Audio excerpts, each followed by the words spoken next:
అడుగు బలహీన వర్గాల బిడ్డ నీలం మధుముదిరాజు గారు ప్రసంగించాల్సిందిగా కోరుతున్నాను. జై కాంగ్రెస్, జై కాంగ్రెస్.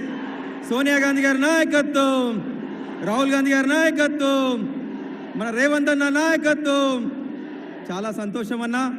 ఈరోజు ఈ జనజాతర కార్యక్రమానికి ముఖ్య అతిథిగా వచ్చిన మన ప్రియతమ నాయకులు, మన అందరి నాయకుడు రాహుల్ గాంధీ అన్న గారికి, అదేవిధంగా మన బడుగు బలహీన వర్గాలకు ఆశాజ్యోతి, బలహీన వర్గాల పక్షపాతి మన ముఖ్యమంత్రి రేవంత్ రెడ్డి అన్న గారికి, అదేవిధంగా వేదిక మీద ఉన్న నాయకులకు, అదేవిధంగా మన మెదక్ పార్లమెంటు నుంచి వచ్చిన వివిధ కాన్స్టిట్యూన్సీ నుంచి వచ్చిన ప్రజలకు, కార్యకర్తలకు, మీడియా మిత్రులకు అందరికీ కూడా పేరు పేరున మీ అందరికీ కూడా పాదాభివందనాలు తెలియజేస్తున్నాం. ఈరోజు ఒక బడుగు బలహీన వర్గాల బిడ్డకు, ఒక పేదింటి బిడ్డకు అవకాశం కలిగించిన పార్టీ కాంగ్రెస్ పార్టీ. ఎందుకంటే గతంలో కూడా ఈ ప్రాంతం నుంచి ఇందిరాగాంధీ గారు ఎంపీ చేసి ప్రధానమంత్రి అయిన గడ్డ నుంచి ఒక పేదింటి బిడ్డకు అవకాశం కలిగించిన పార్టీ కాంగ్రెస్ పార్టీ.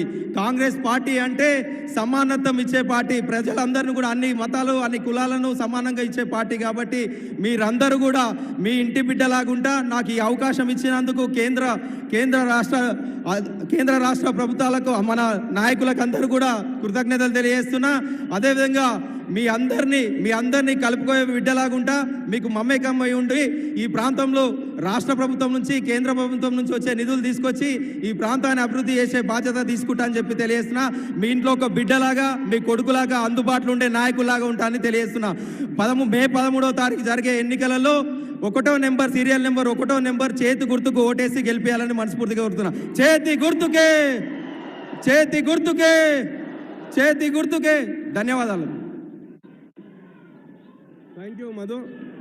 ఇప్పుడు మన ప్రియతమ నాయకులు, తెలంగాణ ముఖ్యమంత్రి, మన అభిమానం నాయకుడు రేవంత్ రెడ్డి గారు ప్రసంగించాల్సిందిగా కోరుతున్నాం.